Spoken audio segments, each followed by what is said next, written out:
Welcome back. Let's get you the latest news from Ukraine, where Kyiv is fast-tracking talks with Western allies for fighter jets and long-range missiles to help push back Russian forces. And speed may be key. Yesterday, Ukrainian President Volodymyr Zelenskyy said Russia hopes to drag out the war to exhaust his country's forces.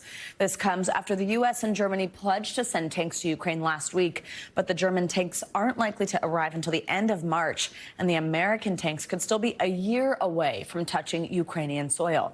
For more, we're joined by NBC News foreign correspondent Raf Sanchez in Kyiv, as well as NBC News military analyst and Medal of Honor recipient Colonel Jack Jacobs. Thank you both so much for joining us. Raf, I'll start with you there on the ground. So Germany has already said that it will not supply Ukraine with these fighter jets. So what can you tell us about these negotiations? Yeah, Savannah, the argument from Germany is that sending fighter jets is a step too far. They are very concerned about doing anything that Russia would see as an escalation. And the fear here is that fighter jets could be considered by the Russians an offensive weapon, a tool that the Ukrainians could use not just to defend their own territory, but to actually strike inside of Russia. The Germans are very sensitive about provoking Vladimir Putin, partly because they are still, at nearly a year into this war, so dependent on Russian oil and gas to heat their homes in the depths of winter. Now, Savannah, it is worth noting we have been through a familiar cycle a couple of times now where Ukraine asks for a weapons system, the NATO allies say no, and then they get to yes. And we saw that happen with tanks. The Germans were saying they were not going to send tanks right up until they said they would. So this may be stage one of what could be a long negotiation over fighter jets, Savannah. Yeah, absolutely. Colonel, let me bring you in here. So tell us about these weapons. Kind of help put this in context for ourselves. Raf just mentioned this sort of difference or sort of the nuance of defense versus offense. What kind of impact could they have on Ukrainian defense efforts? Well, the F-16 is a dual-role aircraft. It can do air-to-air missions, that is, protect ground forces by shooting down enemy aircraft, but it also has an air-to-ground role and can support forces who are in contact.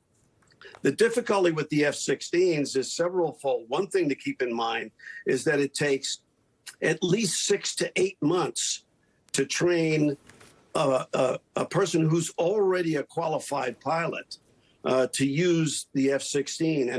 And furthermore, it probably takes longer than that. And the Ukrainians are not used to using Western aircraft.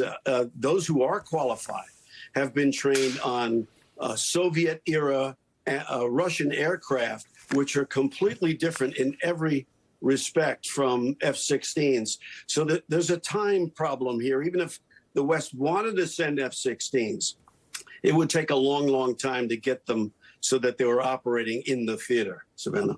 Would you say, Colonel, that a weapon like this, supplying these jets, is something that could actually make a difference, that could potentially, bring this to an end? Is this something that would be too tough for Russian forces to be up against?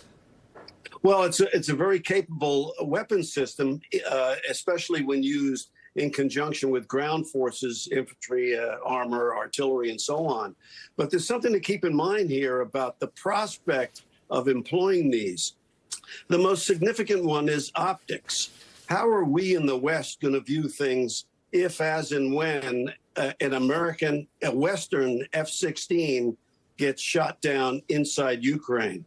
Or, in the alternative, if the Ukrainians use the F-16 to attack targets inside Russia or Belarus, these are the things that are restraining the West, and the things highest on the mind of our allies in Western Europe.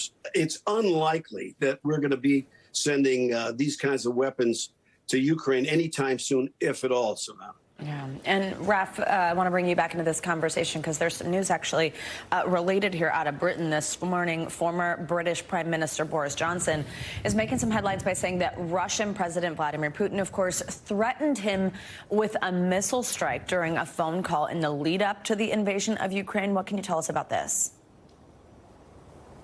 Yeah, so Johnson is saying this conversation happened as part of a flurry of phone calls that European leaders made to Putin in the weeks before the war started, desperately trying to convince him not to go ahead with the invasion of Ukraine. Boris Johnson says Putin threatened him with a missile strike on that call. Take a listen to what he had to say.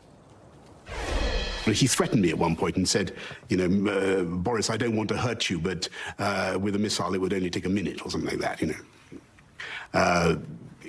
jolly. But I think from the very relaxed tone that he was taking, the sort of air of detachment that he seemed to have, he was just playing along with my attempts to get him to negotiate.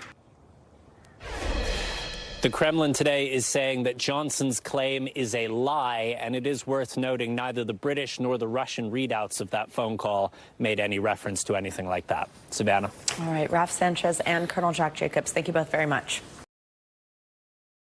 Thanks for watching our YouTube channel. Follow today's top stories and breaking news by downloading the NBC News app.